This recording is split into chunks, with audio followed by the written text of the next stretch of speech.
नमस्कार दोस्तों, स्वागत है आपका अपने चैनल पर। इस वक्त की बेहद बड़ी खबर बिहार के चुनाव से जुड़ी आ रही है, जहां पर प्रधानमंत्री नरेंद्र मोदी की रैली के बावजूद भारतीय जनता पार्टी और एनडीए गठबंधन के खिलाफ लगातार माहौल बनता जा रहा है। और इस बीच आपको बताएंगे सोशल मीडिया पर प्रधानमंत्री का हुआ है जबरदस्त विरोध। एक एक करके चलेंगे, सभी बड़ी खबरों पर सारी अपडेट आप तक पहुँचाएंगे और बिहार के चुनाव से जुड़ी हुई सारी खबर आप तक पहुँचाएंगे दोस्तों। लेकिन उससे पहले अगर आप भी मानते हैं कि बिहार के चुनाव में परिवर्तन पूरी तरह से होकर रहेगा और बदलाव की ये बयार एक सुनामी बदलने जा रही है, इसमें किसी भी तरह का कोई दो राय नहीं होना चाहिए। तो आप इस वीडियो को लाइक करिए, लाल बटन दबाकर चैनल को सब्सक्राइब करिए, घंटी को दबाइए और दोस्तों कमेंट बॉक्स में लिखकर बताइए कि कितनी सीटें महागठबंधन आज के दिन चुनाव में जीतने जा रहा है। और प्रधानमंत्री की रैली के बाद बीजेपी की सीटें घटेंगी या बढ़ेंगी, जो कुछ भी आपको लगता है आप कमेंट बॉक्स में लिखकर जरूर बताइएगा। चलते हैं पहली और बड़ी खबर की तरफ, जहाँ पर प्रधानमंत्री नरेंद्र मोदी बिहार के अंदर चुनावी सभा को संबोधित कर रहे थे। ठीक उसी समय तेजस्वी यादव भी चुनावी सभा को संबोधित कर रहे थे। और बड़ी बात यह है कि आजकल कोरोना काल में अगर तेजस्वी यादव की रैली को छोड़ दी जाए तो बाकी नेता ये बहाना बनाते हैं कि उनकी रैली में लोग इसलिए नहीं आ रहे क्योंकि कोरोना काल चल रहा है। लेकिन सोशल मीडिया पर उनको जन समर्थन मिल रहा है। इस तरह के बड़े बड़े दावे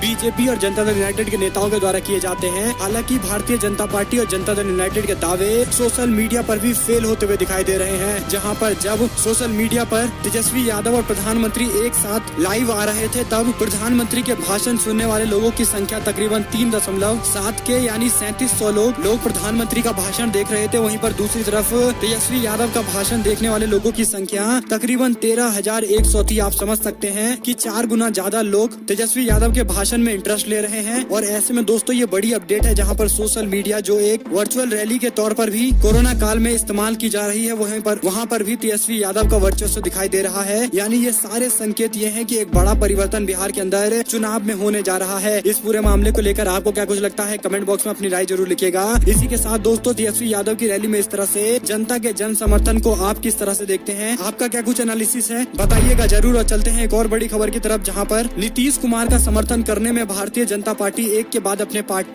एक अपने पार्टी के दिग्गज नेताओं पर कार्रवाई कर रही है। दरअसल दोस्तों भारतीय जनता पार्टी के नेता चाहते हैं कि नीतीश कुमार को मुख्यमंत्री किसी भी कीमत पर नहीं बनने देंगे। लेकिन बिहार के अंदर बीजेपी के कुछ एक नेता हैं जैसे सुशील मोदी और नीतीश सरकार के मंत्री, जो चाहते हैं कि बीजेपी का गठबंधन नीतीश कुमार से बना रहे। और ऐसे में ये सभी नेता मिलकर बीजेपी के वरिष्ठ नेताओं पर भी कार्रवाई कर रहे हैं। इसी कड़ी में भारतीय जनता पार्टी के कई दिग्गज नेता, जिसमें महाराजगंज के पूर्व विधायक और बेगूसराय के पूर्व विधायक के साथ साथ एक और पार्टी के दिग्गज नेता को पार्टी से 6 साल के लिए निष्कासित किया गया है। इन सभी पर आरोप है कि यह भारतीय जनता पार्टी के खिलाफ प्रचार कर रहे हैं और जनता दल यूनाइटेड के खिलाफ प्रचार कर रहे हैं। कुल मिलाकर नीतीश कुमार के साथ गठबंधन करने के चक्कर में बीजेपी ने तकरीबन 30 से ज्यादा अपनी पार्टी के नेताओं को पार्टी से बाहर का रास्ता दिखाया है। इसके पीछे 2 बड़े कारण हो सकते हैं। या तो ये बीजेपी की रणनीति है, जहां पर बड़े नेताओं को पार्टी से बाहर करके जेडीयू को संतुष्ट करने की कोशिश की जा रही है। लेकिन जेडीयू को हराने के लिए भीतर घात भी बीजेपी इस तरह से कर सकती है। वहीं पर दूसरी तरफ ये भी हो सकता है कि बीजेपी के कुछ नेता अपने स्वार्थ के लिए नीतीश कुमार का समर्थन कर रहे हैं और पार्टी के दिग्गज नेताओं को बाहर कर रहे हैं। इसके सिवा दोस्तों आप लोग का क्या कुछ मानना है इस तरह से बीजेपी के नेताओं के खिलाफ भारतीय जनता पार्टी के द्वारा जो कार्रवाई की जा रही है, उस पर आपकी क्या प्रतिक्रिया है, कमेंट बॉक्स में अपनी राय जरूर लिखिएगा और इस वीडियो को अपने लोगों तक शेयर जरूर करिएगा। चलते हैं एक और बड़ी खबर की तरफ, जहां पर प्रधानमंत्री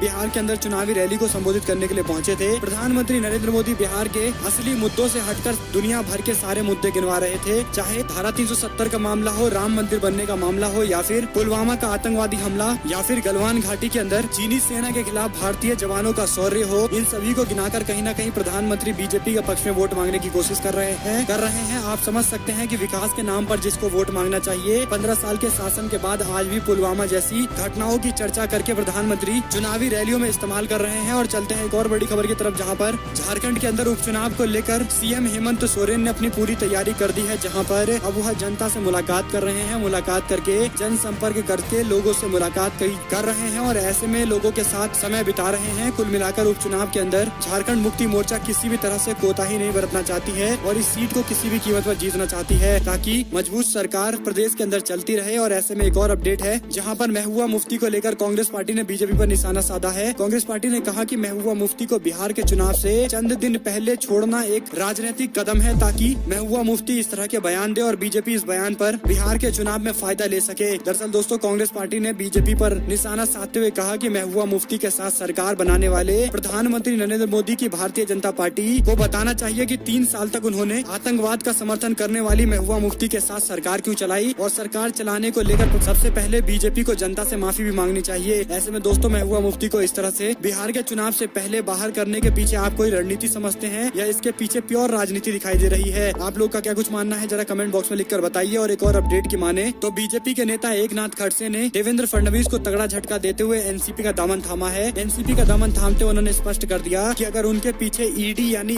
एनफोर्समेंट डायरेक्टरेट की टीम जांच के लिए लगाई जाएगी तो वह सीडी जारी कर देंगे। यानी उनके पास ऐसी सीडी है जिससे बीजेपी के नेता फंस सकते हैं। उन्होंने इशारों में इसके संकेत देते हुए स्पष्ट किया है कि सीडी का खुलासा भी वो कर सकते हैं। ऐसे में दोस्तों हालांकि उन्होंने बताया नहीं कि किस नेता का सीडी उनके पास है, लेकिन एक बात स्पष्ट है कि एकनाथ खड़से के भारतीय जनता पार्टी छोड़ने के बाद हो सकता है कि उनके पीछे सीबीआई और ईडी जैसी संस्थानों को लगाया जाए। और एक और जानकारी की माने तो गिरिराज सिंह बोले, कहा 15 साल में लालू यादव ने केवल 94,000 नौकरियां दी थी। और बड़ी बात यह है कि गिरिराज सिंह ये डाटा 1990 से लेकर 2005 के बीच का दे रहे हैं। ऐसे में सबसे बड़ा सवाल यही खड़ा होता है कि बिहार का बजट आज 30 साल के बाद 10 गुना से ज्यादा भी बढ़ गया है। और ऐसे में अगर आप गिरिराज सिंह की बात को भी मान लेंगे तो 94,000 का 10% 9 लाख होता है। यानी 9 लाख नौकरियां आसानी से दी जा सकती है। कुल मिलाकर बीजेपी के नेता ऐसा बयान दे देते हैं जो उनके ही खिलाफ जाता हुआ दिखाई देने लगा है। एक और अपडेट की माने तो चुनाव प्रचार के दौरान बीजेपी के एमएलए पर जानलेवा हमला हुआ। पैदल भागकर उन्होंने जान बचाई है। गोपालगंज के अंदर थावे थाना के अंदर हरदिया गांव में असामाजिक तत्वों ने बीजेपी नेता के काफिले पर हमला कर दिया और उनसे पिछले 5 साल का हिसाब किताब मांगा। इसके बाद मंत्री जी वहां से भागते हुए नजर आए। और एक और अपडेट की माने तो डोनाल्ड ट्रंप के द्वारा भारत को लेकर विवादित टिप्पणी की गई है, जिसके बाद भारत सरकार को इस पर जवाब देना चाहिए। खुद प्रधानमंत्री को पूरे मामले पर जवाब देना चाहिए, क्योंकि प्रधानमंत्री अब की बार ट्रंप सरकार का नारा लगा रहे थे अमेरिका में जाकर। ऐसे में इस तरह से ट्रंप के लिए प्रचार प्रधानमंत्री ने किया।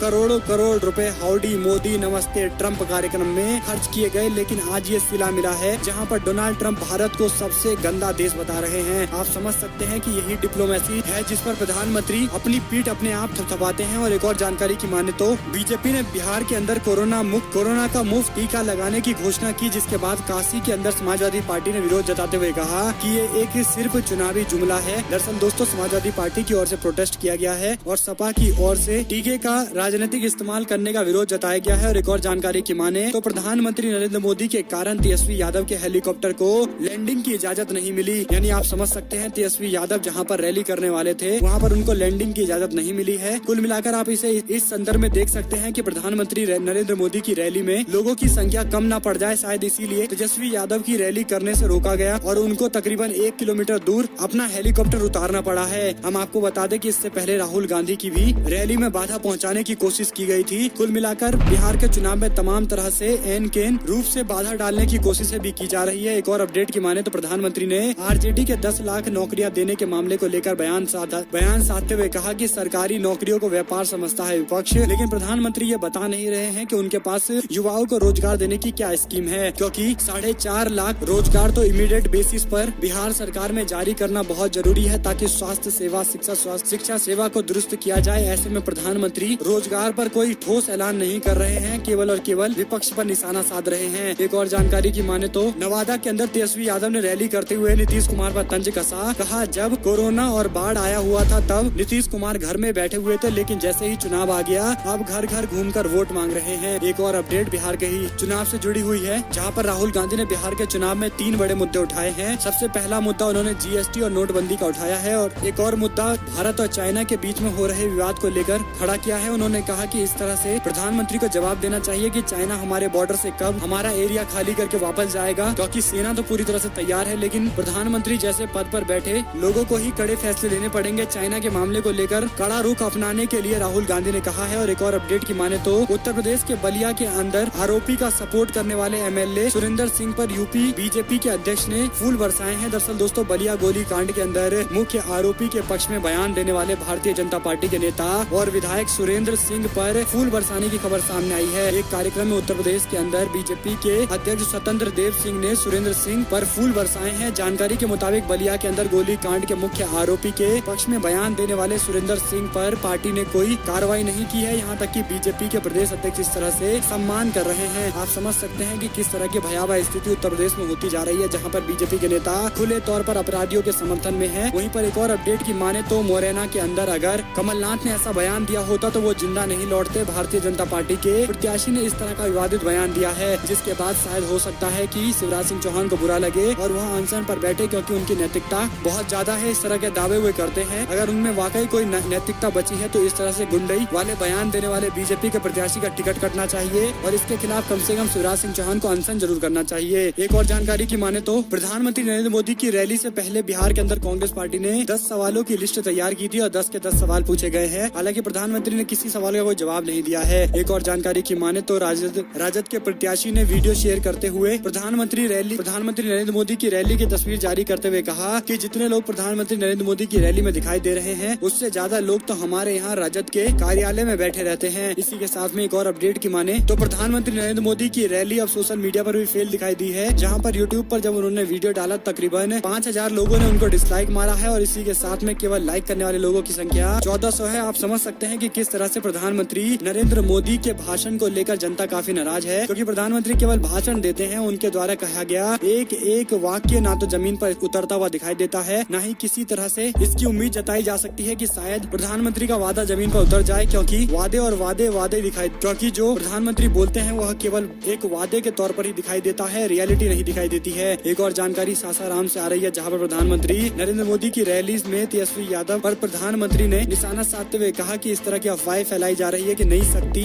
उभरने वाली है। दरअसल दोस्तों तेजस्वी यादव को लेकर यह बयान प्रधानमंत्री ने दिया है। हम आपको बता दें कि प्रधानमंत्री नई ऊर्जा तेजस्वी यादव को बता रहे हैं, हालांकि ये सत्य भी है, लेकिन प्रधानमंत्री कह रहे हैं कि उनके उदय का अफवाह फैलाया जा रहा है। ऐसे में जवाब तो प्रधानमंत्री को देना चाहिए। जो ओपिनियन पोल सर्वे सोशल मीडिया पर भी है और तमाम तरह के अन्य जगह भी है, जो साफ तौर पर दिखा रहा है कि नीतीश कुमार का ग्राफ घटता जा रहा है और तेजस्वी यादव एक बड़े नेता के तौर पर उभर रहे हैं। वहीं पर प्रधानमंत्री नरेंद्र मोदी की रैली में भी सोशल डिस्टेंसिंग की धज्जियां उड़ी है। प्रधानमंत्री 2 दिन पहले ही आकर भाषण दे रहे थे कि कोरोना काल में जब तक वैक्सीन नहीं तब तक ढिलाई नहीं, लेकिन अब जब प्रधानमंत्री नरेंद्र मोदी खुद अपनी रैली को संबोधित कर रहे थे, जिसमें जो लोग थोड़े से आगे खड़े थे वे सभी एक साथ आकर प्रधानमंत्री के भाषण को सुनने लगे, जिसके बाद सवाल ये खड़ा होता है कि प्रधानमंत्री अपने रैली के अंदर क्यों सोशल डिस्टेंसिंग का पालन नहीं करवा पा रहे हैं। एक और जानकारी की माने तो पंजाब के अंदर कैप्टन अमरिंदर सिंह ने बीजेपी पर दलित के नाम पर समाज को बांटने का आरोप लगाया है। एक और जानकारी बिहार से ही आ रही है, जहां पर विशेष राज्य के दर्जे की मांग करते हुए तेजस्वी यादव ने कहा कि प्रधानमंत्री को बताना चाहिए कि बिहार को कब तक विशेष राज्य के दर्जे की मांग के लिए कोशिशें करनी पड़ेगी। और ऐसे में दोस्तों की अगर एक भी खबर आपको अच्छी लगी हो तो वीडियो को लाइक करिएगा, लाल बटन दबाइए, चैनल को सब्सक्राइब करिए, घंटी को दबाइए, हमारे साथ लगातार बने रहिए। जुड़े रहने के लिए सभी दोस्तों का बहुत बहुत धन्यवाद। आप लोग देख रहे थे आपको अपना चैनल। जय हिंद, जय भारत, वंदे मातरम।